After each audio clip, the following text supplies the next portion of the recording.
Reality show ఎలా shoot చేయాలి, నిమిషాల్లో చేపల పులుసు ఎలా తయారు చేయాలి, అంతా నేనే చేశానంటూ సొంత డబ్బా ఎలా కొట్టుకోవాలి.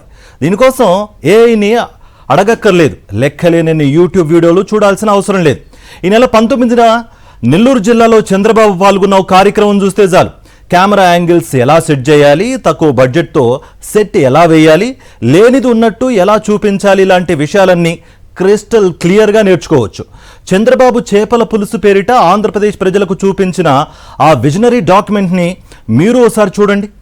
నెల్లూరు జిల్లా కావలి మండలం తుమ్మలపెంటలో ఈ నెల 19న జరిగిన మత్స్యకారుల సేవలో కార్యక్రమంలో భాగంగా చంద్రబాబు సందర్శించిన చేపల మార్కెట్ ఇప్పుడు మాయమైంది. చేపల మార్కెట్ మాయమవడం ఏంటి అనుకుంటున్నారా? అదంతే, అలా మాయమైపోతుంది. అక్కడ ఉన్న చేపలు కూడా నిమిషాల్లో పులుసుగా మారిపోయాయి. ఆ రెండు రియాలిటీ షోలు బ్యాక్ టు బ్యాక్ చూద్దాం రండి. ముందుగా చేపల మార్కెట్ విషయానికి వద్దాం. తుమ్మలపెంటలో చంద్రబాబు చేపల మార్కెట్ను సందర్శించారు. స్థానిక మహిళా వ్యాపారుల వద్ద స్వయంగా చేపలు కొనుగోలు చేసిన సీఎం మత్స్యకార మహిళ వద్ద వారి జీవనోపాధి, రోజువారీ విక్రయాలు, పడుతున్న ఇబ్బందుల గురించి అడిగి తెలుసుకున్నారు. చంద్రబాబు అడిగిన వాటికి నవ్వుతూ సమాధానాలు చెబుతున్న ఆ మహిళల్ని ముందుగానే బాగా ట్రైనింగ్ ఇచ్చి ఇక్కడ కూర్చోబెట్టారు. చంద్రబాబు అడగడం ఆలస్యం, క్షణాల్లో చేపలు తీసి సంచుల్లో వేశారు.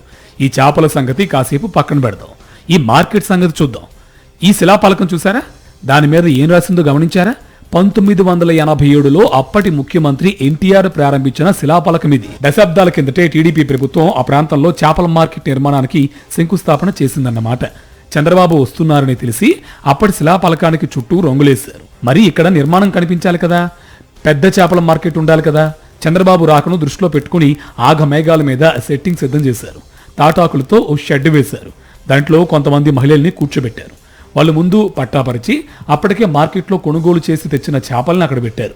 ఇలా అప్పటికప్పుడు లో బడ్జెట్లో సెట్ రెడీ అయింది.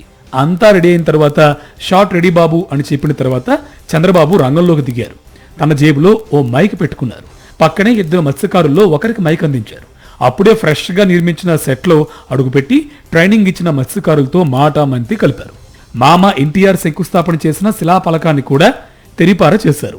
ఆ తర్వాత చేపలు అమ్ముతున్నట్టు కూర్చున్న మహిళల దగ్గరకు వెళ్లారు. క్షేమ సమాచారాన్ని అడిగారు. బిజినెస్ బాగా సాగుతుందా అని ప్రశ్నించారు. నాకు కూడా చేపలు ఇవ్వు అంటూ చేపలు కట్టించుకున్నారు. ఎవరో తనను చూస్తున్నట్టు మధ్య మధ్యలో చేతులు ఊపుతూ చంద్రబాబు చేపల పులుసు పార్ట్ 1 రక్తి కట్టించారు. విజువల్స్ బాగా వచ్చాయి. ఆర్టిస్టులంతా బాగా చేశారు. మరి ముఖ్యంగా కథానాయకుడు చంద్రబాబు సింగిల్ టెక్తో చాలా బాగా చేశారు. షాక్ ఓకే బాబు, మరి షూటింగ్ అయిన తర్వాత సెట్ పీకేయాలి కదా.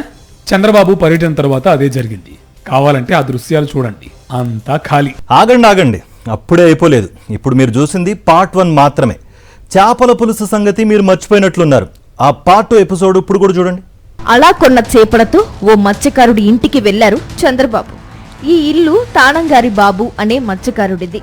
పాపం పేద కుటుంబం, కానీ ఇల్లు మాత్రం శుభ్రంగా ఉంది. మరీ ముఖ్యంగా కిచెన్ అదిరిపోయింది. నీట్గా తయారు చేశారు. కొత్త స్టవ్ ఏర్పాటు చేశారు. ఇక గమ్మత్తైన విషయం ఏంటి అంటే గిన్నెలు కూడా కొత్తవే.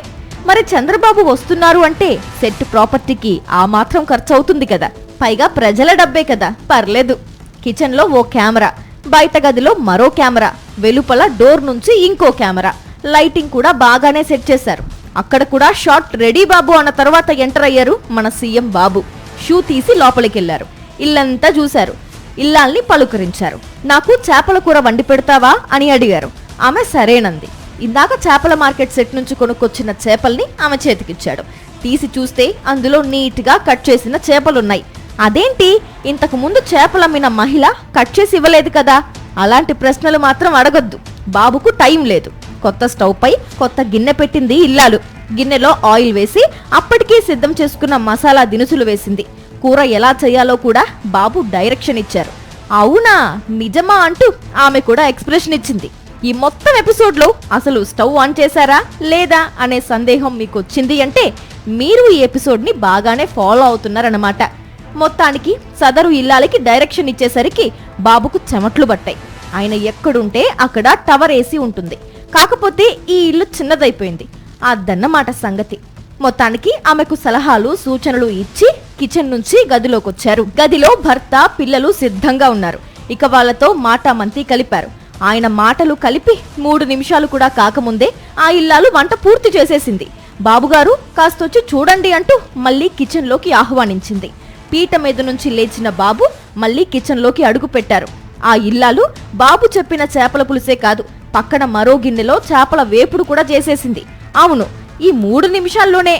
మరి అటువైపు గ్యాస్ స్టవ్ ఆన్ చేసుందా? మేం చెప్పడం ఎందుకు, మీరే చూడండి. బాబుగారు గరిట తిప్పారు. చేప ముక్కలు సరిగ్గా వేగాయా లేదా అని నొక్కి చూశారు. ఇక్కడ షాట్ ఓకే. మరి చేపల పులుసు సంగతేంటి? గరిట పట్టుకుని అందులో కూడా 2-3 సార్లు తిప్పారు. ఇక్కడ కూడా షాట్ ఓకే. మళ్ళీ చెమట్లు కక్కుతూ బయట గదిలోకొచ్చారు చంద్రబాబు. ఇటు రాగానే కంచాలు, అందులో అన్నం, దాని పక్కనే చేపల కూర అన్నీ రెడీగా ఉన్నాయి. మళ్ళీ పీటపై కూర్చున్న చంద్రబాబు ప్లేట్ అందుకున్నారు. ఓ చేత్తో ప్లేటు, మరో చేత్తో స్పూన్ అందుకుని మాట్లాడుతూ తిన్నారు. ఇక్కడ కూడా మీకు డౌట్ వస్తుంది కదా, స్పూన్తో చేపల కూర ఎలా తింటారు? ఇదే కదా మీ డౌటు. దీనికి మా దగ్గర సమాధానం లేదు. నెక్స్ట్ ఎపిసోడ్లో బాబు కనిపిస్తే అడిగే ప్రయత్నం చేస్తాం. చివర్లో ఒక గ్రూప్ ఫోటో. ఇక ఎపిసోడ్ సమాప్తం. అధికారంలోకి వచ్చిన తరువాత చంద్రబాబు ఇలాంటి కార్యక్రమాలకే ఎక్కువ సమయం కేటాయిస్తున్నారట. ఇది అభివృద్ధా లేక ప్రజలను మోసం చేసే డ్రామానా అంటూ స్థానికులు ప్రశ్నిస్తున్నారు. నిజంగా మత్స్యకారులపై చిత్తశుద్ధి ఉంటే శాశ్వత మార్కెట్ ఎందుకు నిర్మించలేదని నిలదీస్తున్నారు. సీఎం వస్తే ఒక్కరోజు కోసం సెట్టింగ్లు, సీఎం వెళ్ళాక మళ్లీ పాత పరిస్థితులేనా అని మండిపడుతున్నారు.